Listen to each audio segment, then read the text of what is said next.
Gosh, I just did something else and I just can't even freaking remember. Busy mom. Yeah. But oh yeah, no, Showtime. There's a thing on Showtime coming out.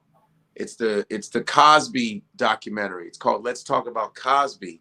Mm-hmm. And Kamau Bell, who's on the United Shades of America, it produced and directed it. So I shot it it was about a week before the pandemic in 2020.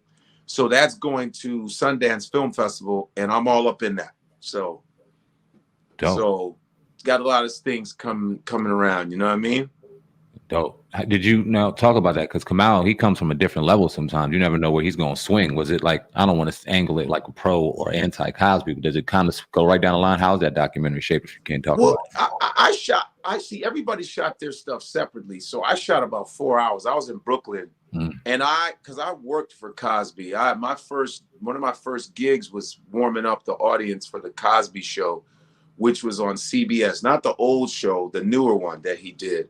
I did that for like 6 months, audience coordinator, you know what I mean? So it was basically about his career and how his career has ended, you know? And I don't remember what I said, but I'm sure I made sense because I was like, hey, I mean, there's some things that I believe, some things that I don't believe. You know what I'm saying? Yeah. And we got to look at the time frame at which a lot of this stuff occurred. Because Cosby was like, yeah, I gave women drugs. They wanted it. This is the 60s and 70s and 80s. Dude, everybody was open, you know?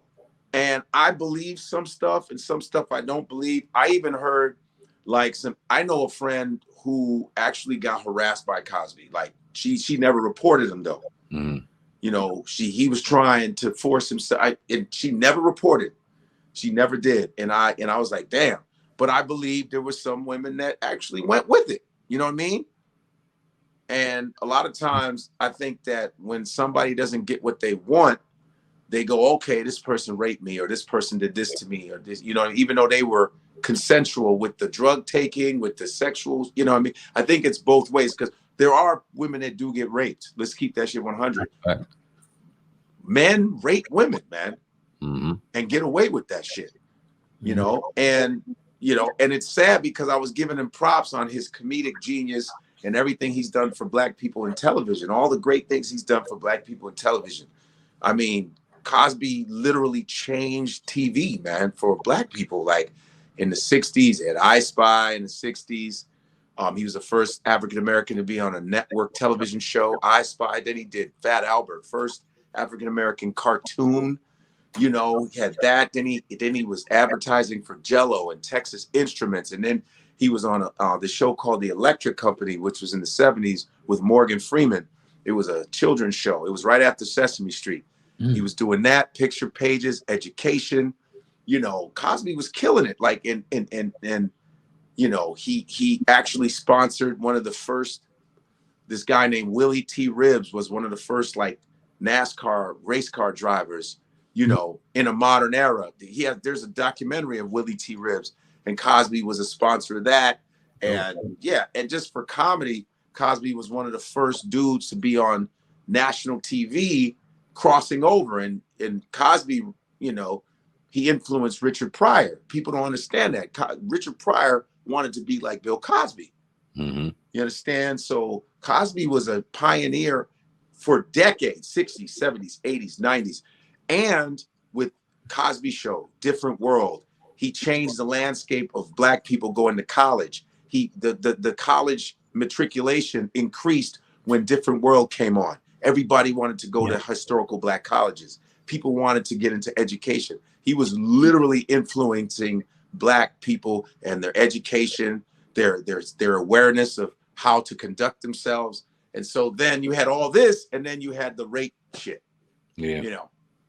And then we battle whether it's between society not wanting a Black man to have power or, you know, taking the person down for committing crimes. It was a battle between, because every time a brother gets into power, there's always some scandal that happens sometimes. You know what I mean?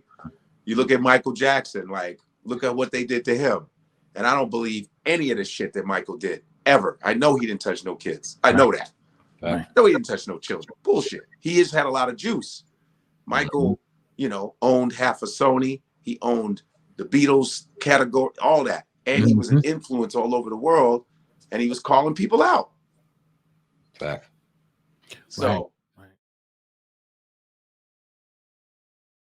Nigga said, oh God, you the man, Cass. I spit white like a clan mask, and I'm a hustler. I could stand out on the beach and sell sandbags. Some things can't last, but this ain't just a podcast. This is Sam Ant and Oh Godcast. Hip hop uncensored is the vibe, so subscribe. Hip hop uncensored is the vibe, so subscribe. Oh God, driving Sam Ant riding passenger side, and you heard it out the mouth of the greatest rapper alive. Hip hop uncensored is the vibe, so subscribe. Hip hop uncensored is the vibe, so subscribe. Oh God, driving Sam Ant riding passenger side, and you heard it out the mouth of the greatest rapper alive. Go gang.